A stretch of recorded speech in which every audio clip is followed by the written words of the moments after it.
اللہ تعالیٰ کی بے شمار حمد و ثنا، جس کی نہ ابتدا نہ انتہا، جو اول ہے آخر ہے ظاہر ہے باطن ہے، غالب ہے ساری کائنات کا داتا گنج بخش ہے،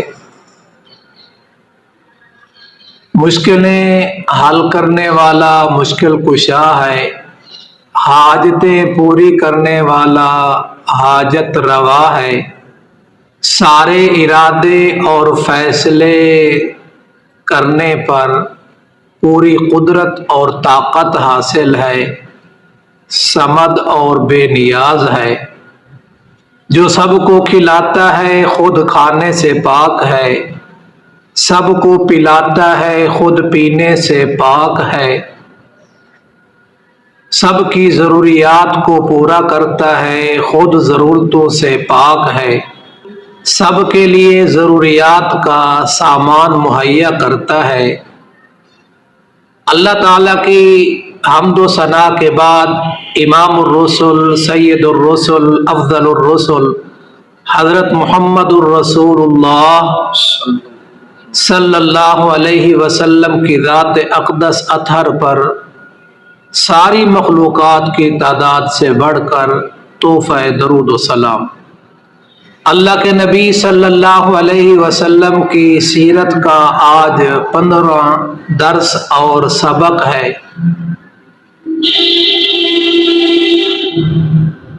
یہ سیرت النبی کا سلسلہ کسی مجبوری کی وجہ سے مؤخر ہو گیا تھا۔ انشاءاللہ اب جمعوں کے خطبات میں سیرت النبی صلی اللہ علیہ وسلم کا ذکر خیر ہوگا۔ سیرت النبی کے عنوان سے جمعوں کے بیانات ہوں گے۔ گزشتہ درس اور سبق میں بیت اللہ کی تعمیر کا تذکرہ ہوا، حجر اسود کے نصب کا بھی تذکرہ ہوا۔ اس پتھر کی خوش نصیبی دیکھو کہ یہ پتھر جنت کا پتھر ہے، اور یہ پتھر آدم علیہ السلام پہ نازل ہوا۔ آدم علیہ السلام کو یہ پتھر عطا ہوا۔ بابا ابراہیم علیہ السلام نے اس کو بیت اللہ کی تعمیر میں شامل کیا، اور پھر آخر میں آخری نبی حضرت محمد الرسول اللہ صلی اللہ علیہ وسلم نے اس کو خانہ کعبہ میں اس کو نصب فرمایا۔ ہر نبی کو نبوت ملی 40 سال کے بعد، لیکن ہر نبی نبوت اور بعثت سے پہلے کمال درجے کے تقوی پر، اعلیٰ اخلاق پر، حق و صداقت کا علمبردار اور حق و صداقت کا نمونہ ہوتا ہے، نمونہ ہوتے ہیں۔ نبی صلی اللہ علیہ وسلم نے اگرچہ نبوت کا اعلان اور آپ کی بعثت 40 سال کے بعد ہوئی، لیکن نبوت سے پہلے بھی آقا صلی اللہ علیہ وسلم اللہ تبارک و تعالی کی صفات کو خوب سمجھتے تھے، جانتے تھے اور مانتے تھے۔ آقا صلی اللہ علیہ وسلم کسی قسم کے شکوک اور شبہات میں زندگی نہیں گزاری۔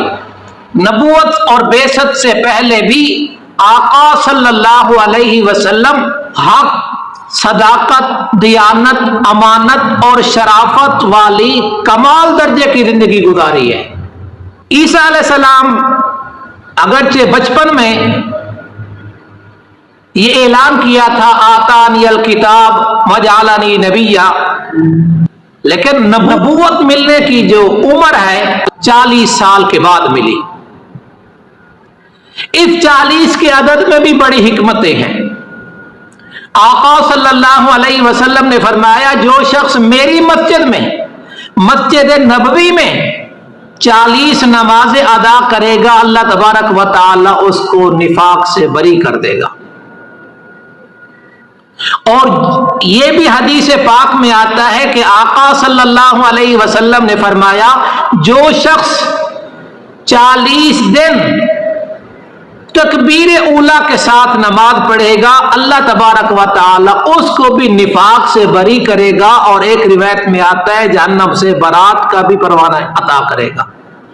اور موسیٰ علیہ السلام کی سیرت کو دیکھیں تو اس میں بھی 40 کا تذکرہ آتا ہے، وَتَمَّ مِيقَاتُ رَبِّهِ 40 لَيْلَةً۔ اور جہاں انسان کی تخلیق کا تذکرہ آتا ہے، نطفہ جب رحم مادر میں پہنچتا ہے تو اللہ تبارک و تعالی اس کا تذکرہ کرتا ہے، ثم جعلنا النطفة علقة فخلقنا العلقة مضغة فخلقنا المضغة عظاما فكسونا العظام لحما۔ وہاں بھی 40 کا تذکرہ آتا ہے۔ تو آقا صلی اللہ علیہ وسلم کی عمر جب 40 سال کی طرف قریب ہونے لگی تو آقا صلی اللہ علیہ وسلم کو خواب آنے لگے، سچے خواب۔ یہ سچے خواب تھوڑی آپ کو متوجہ کرنے کے لیے، نبی کا ہر کام حق ہوتا ہے اور ہر بات سچ ہوتی ہے۔ آقا صلی اللہ علیہ وسلم نے فرمایا اصدقہم رؤیا اصدقہم حدیثا۔ جو آدمی جتنا زیادہ اپنی بات میں سچا ہوتا ہے اتنا ہی وہ زیادہ سچے خواب دیکھتا ہے۔ اب اس بات سے اندازہ کر لیں آقا صلی اللہ علیہ وسلم کی صداقت، دیانت، امانت، شرافت کتنے اعلیٰ اور عرفہ اور بلند درجے پر تھی، اس قدر آقا صلی اللہ علیہ وسلم کے خوابوں کو بھی جان لیں۔ آقا صلی اللہ علیہ وسلم نے خود فرمایا مجھے سچے خواب دکھائے گئے ماسالہ فالق الصبح، جیسے سورج طلوع ہوتا ہے اور اس کی روشنی میں کوئی شک نہیں ہوتا، اسی طرح میرے خواب جو رات کو دیکھتا تھا وہ صبح سچے نظر آتے تھے۔ اس کی حقیقت آگے جا کے معلوم ہو جاتی تھی۔ تو آقا صلی اللہ علیہ وسلم کے دل میں خلوت، تنہائی محبوب ہونے لگی۔ صحیح بخاری میں ہے امام ثم حبب الیہ الخلاء، مجھے خلوت اچھی لگنے لگی، محبوب اور پسند ہونے لگی۔ چنانچہ آقا صلی اللہ علیہ وسلم غار حرا میں جایا کرتے تھے، اور غار حرا یہ ایسی جگہ تھی، ایک تو بلندی پر تھی، چونکہ آپ کو نبوت ملنے والی ہے، نبوت ملنے کے بعد آپ بلندی کے اس مقام پہ پہنچنے والے ہیں جہاں اللہ تبارک و تعالی کا براہ راست تعلق نصیب ہو جائے گا، اللہ تبارک و تعالی کے پیغامات آنا شروع ہو جائیں گے، آپ پر وحی کا نزول ہونا شروع ہو جائے گا۔ بعثت نبوت یہ آقا صلی اللہ علیہ وسلم کی بلندی کی دلیل تھی۔ تو غار حرا چونکہ بلند جگہ پہ تھی، وگرنہ مکہ تو پورا کا پورا پہاڑوں سے گھرا ہوا ہے۔ اولو جبل وضع فی الارض، سب سے پہلے جو دنیا میں پہاڑ پیدا کیا گیا، رکھا گیا، وہ جبل ابو قبیسہ۔ لیکن غار حرا اور غار ثور کی ایک نمایاں حیثیت ہے اور خصوصیت ہے۔ غار حرا میں بھی اگر توجہ کی جائے، دیکھا جائے تو بیت اللہ سامنے نظر آتا ہے، بیت اللہ سامنے نظر آتا تھا، اب تو بڑی بڑی عمارات بن گئی ہیں، وگرنہ نبی صلی اللہ علیہ وسلم کے زمانے میں غار حرا سے بیت اللہ سامنے نظر آتا تھا۔ اور غار ثور سے بھی بیت اللہ نظر آتا تھا. غار حرا بلندی پہ ہے تو یہ بلندی اور مرتبے کی طرف اشارہ ہے. اور غار ثور چونکہ نزول الی المدینہ ہے، آپ نے یہاں سے ہجرت کرنی تھی تو یہ غار ثور اس مدینہ کی جانب وہ راستہ بنتا ہے، اس کی جانب سفر کرنا تھا آقا صلی اللہ علیہ وسلم نے. تو وہ غار ثور یہ مدینہ کے سفر کی ابتدا ہے، اور غار حرا نبوت ملنے سے پہلے کا واقعہ ہے. یوں سمجھ لو گویا کہ نبوت کی ابتدا ہونے والی ہے، بعثت کی ابتدا ہونے والی ہے. آپ نبوت کا اعلان فرمانے والے ہیں اور آپ صلی اللہ علیہ وسلم پر وحی کا نزول ہونے والا ہے. اور ہم عائشہ صدیقہ رضی اللہ تعالی عنہ کہتی اول ما بدی به رسول اللہ صلی اللہ علیہ وسلم من الوحی الرؤیا الصالحہ من النوم. آقا صلی اللہ علیہ وسلم کی وحی کی ابتدا خوابوں کی شکل میں، سچے خوابوں کی شکل میں ہونے لگی. آپ رات کو خواب میں دیکھتے لا یرا رؤیا الا جاءت مثل فلق صبح، صحیح بخاری کی روایت ہے. آپ صلی اللہ علیہ وسلم جو چیز رات کو خواب میں دیکھتے وہی دن کے روشنی میں بھی آقا صلی اللہ علیہ وسلم دیکھتے. ہاں البتہ اس میں یہ بات بھی ذہن میں رکھ لیں کہ ضروری نہیں کہ وہ رات کو خواب دیکھے اور اگلے دن اس کی حقیقت نظر آئے. قرآن مجید سورۃ فتح کی آیت نمبر 27 ہے لقد صدق اللہ رسولہ الرؤیا بالحق. البتہ تحقیق اللہ تعالیٰ نے اپنے رسول کو خواب میں حق کے ساتھ سچی خبر عطا کی. لَتَدْخُلُنَّ الْمَسْجِدَ الْحَرَامَ إِنْ شَاءَ اللَّهُ آمِنِينَ مُحَلِّقِينَ رُؤُوسَكُمْ وَمُقَصِّرِينَ لَا تَخَافُونَ.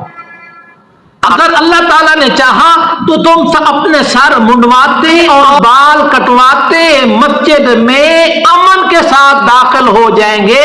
لا تخافون، بغیر کسی کے ڈر کے. یہ آقا صلی اللہ علیہ وسلم کا خواب ہے.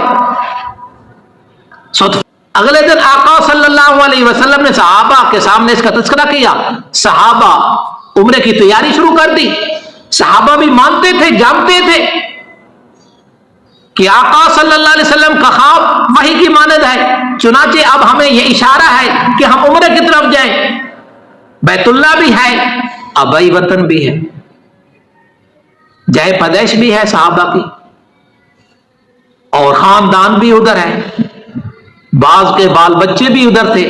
تو صحابہ کے اندر ایک ولولہ اٹھا، شوق اور جذبہ پیدا ہوا.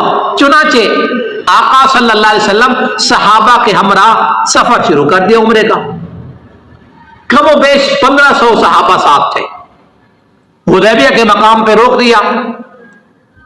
قصہ مختصر کیونکہ خواب کا تذکرہ ہے، اس حدیبیہ صلح حدیبیہ کا تذکرہ کرنا مقصود نہیں ہے اس وقت، انشاءاللہ تفصیل تذکرہ آئے گا.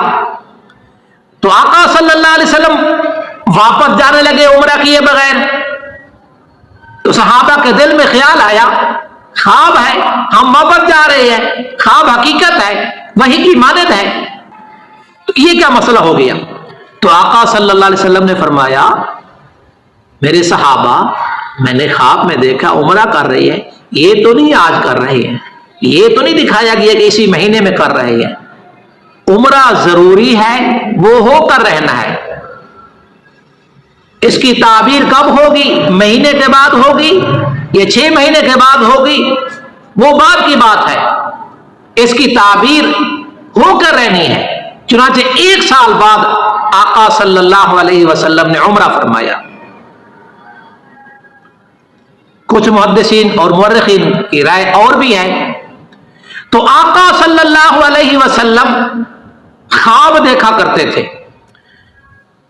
اور آقا صلی اللہ علیہ وسلم نے ایک مقام پہ فرمایا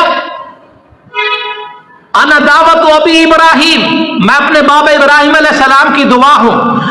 وانا بشارت عیسیٰ اخی، میں اپنے بھائی عیسیٰ کی بشارت ہوں، اور میں اپنی ماں کے خواب کی حقیقت ہوں کہ میری ماں نے میری ولادت سے پہلے خواب میں وہ چیزیں دیکھی ہیں جو ایک نبی کی ماں ہی دیکھ سکتی ہے۔ تو آقا صلی اللہ علیہ وسلم کی والدہ بھی خواب دیکھے، آپ کے نبوت کی طرف جو دلالت کرتے تھے، نبوت کی طرف رہنمائی کرتے تھے، ان کے بطن سے پیدا ہونے والے بچے کی عظمتوں کی طرف اشارہ کرتے تھے۔ اور آقا صلی اللہ علیہ وسلم نے یہ بھی فرمایا، وَهَكَذَا أُمَّهَاتُ الْأَنْبِيَاء، ہر نبی کی ماں نے اپنے پیدا ہونے والے بیٹے کو خواب کی حالت میں دیکھا، یعنی ہر نبی کی ماں کو بھی سچے خواب آئے ان کے بچے کی نبوت کے عنوان سے۔ اور خواب بس اوقات ڈرانے ہوتے ہیں لیکن وہ ہوتے رحمت ہیں۔ ایک صحابی کہتے ہیں، یا رسول اللہ میں نے خواب دیکھا ہے، میں بڑا پریشان ہوں۔ کہا کیا خواب دیکھا؟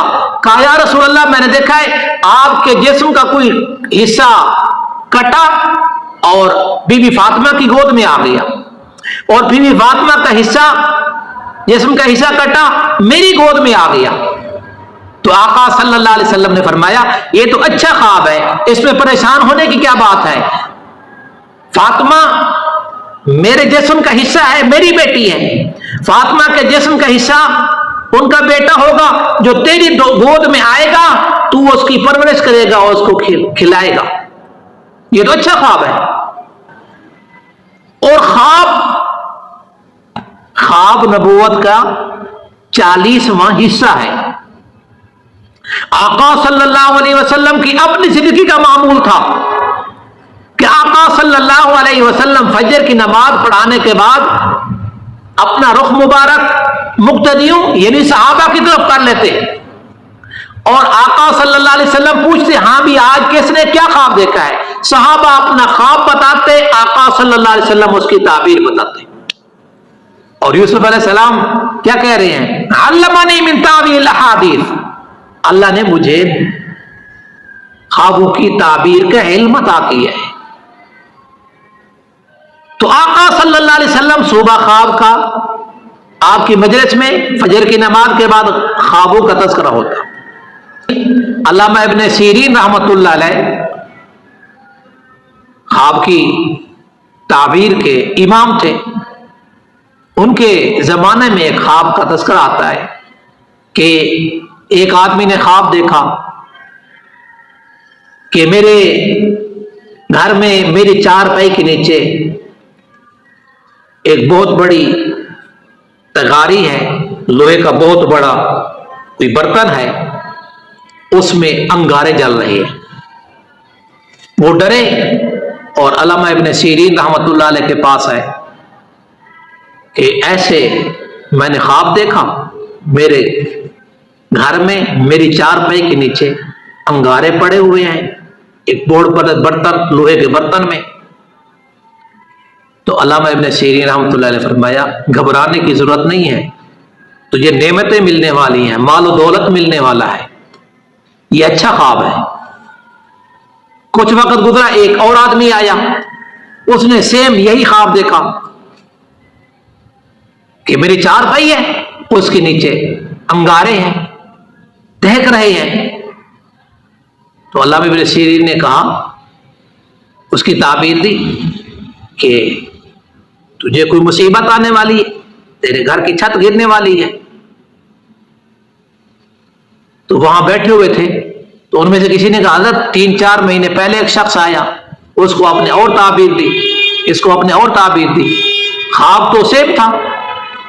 علامہ ابن سیرین رحمۃ اللہ علیہ فرمایا اس بندے نے خواب دیکھا تھا سردی میں، اور سردی میں آگ مفید ہوتی ہے، اس نے خواب دیکھا ہے گرمی میں، گرمی میں آگ جو ہے یہ مصیبت کا ذریعہ ہے، پریشانی کا ذریعہ ہے۔ تو پھر چونکہ ویسے ہی گرمی کی برداشت نہیں ہوتی، پھر چیز ہے کہ اس میں آگ ہو، اس کمرے میں آگ جلائی جائے گرمی کے موسم میں، تو کیا کنڈیشن ہوگی اس کمرے کی۔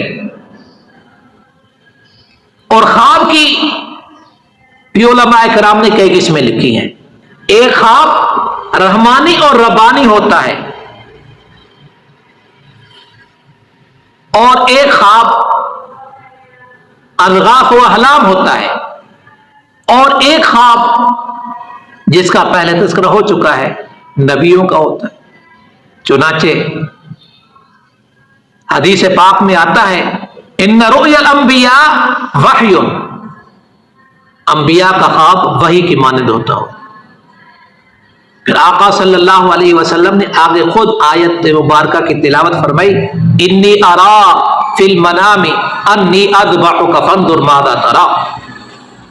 یہ باپ بیٹا جو تیار ہو چکے ہیں قربانی کرنے اور دینے کے لیے، باپ ذبح کرنے کے لیے تیار ہے، بیٹا ذبح ہونے کے لیے تیار ہے، باپ بے قرار ہے ذبح کرنے کے لیے، بیٹا بے قرار ہے ذبح ہونے کے لیے، باپ بھی چاہتا ہے کہ اللہ کا حکم پورا کر لوں، بیٹا بھی چاہتا ہے کہ اللہ کا حکم پورا ہو جائے۔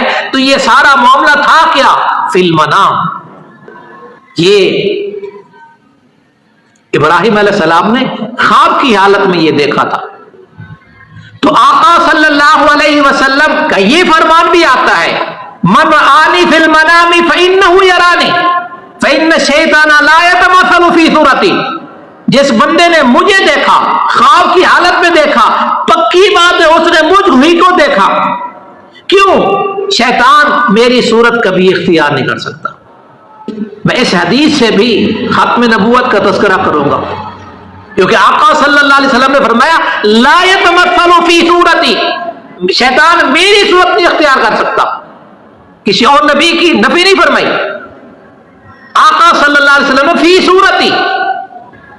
ہمارے نبی تو آخری نبی ہے، یہ سبق ہے۔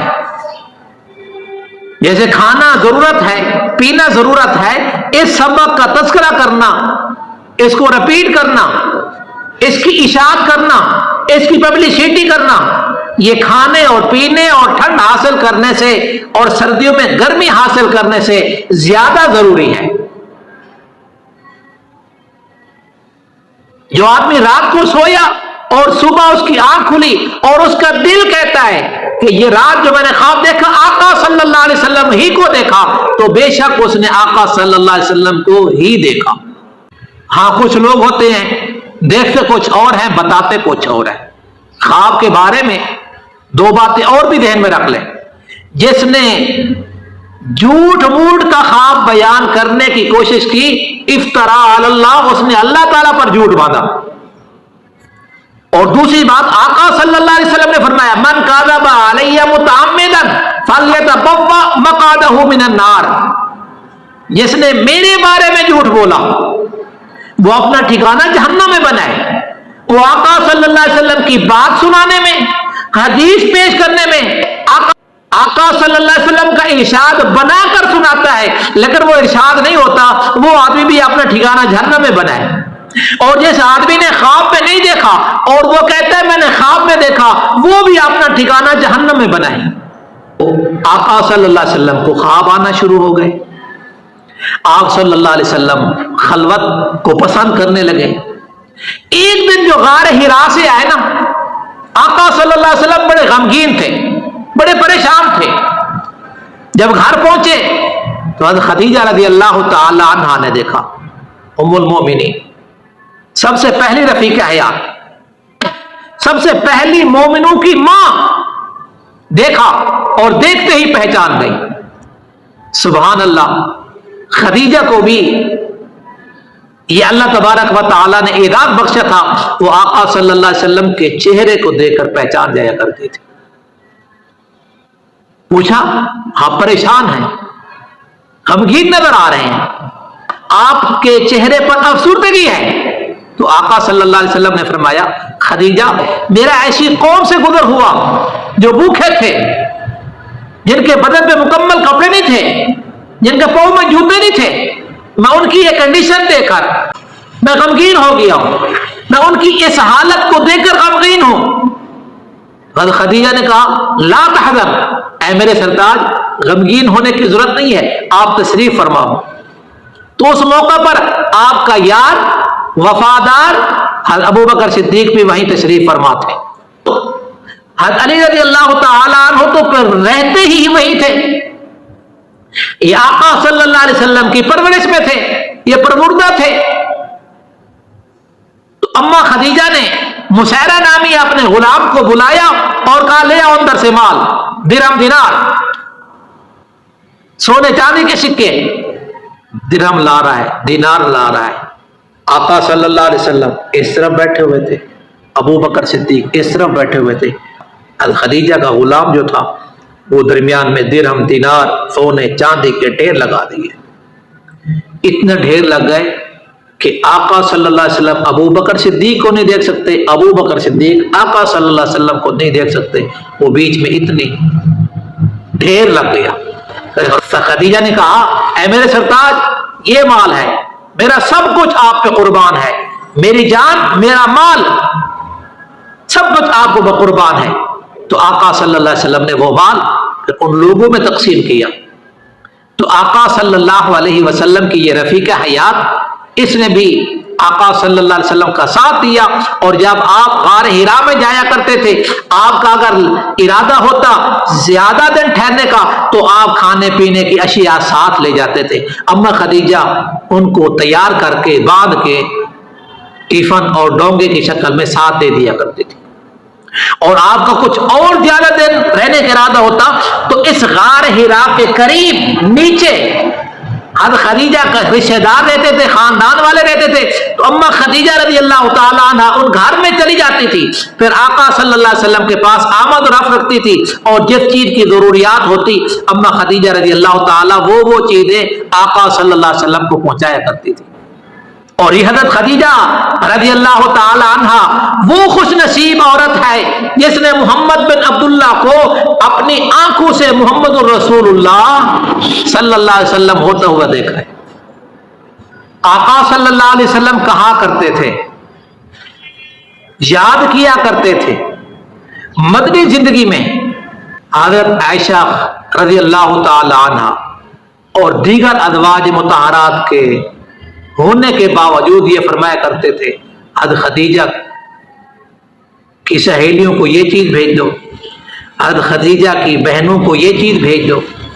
ان کی بہنیں مراد جو دوست تھی، سہیلیاں تھی، حضرت خدیجہ کے ملنے والی تھی، حضرت خدیجہ کی زندگی میں ان کے پاس آیا کرتی تھی، ان کو آقا صلی اللہ علیہ وسلم تحفے بھیجا کرتے تھے۔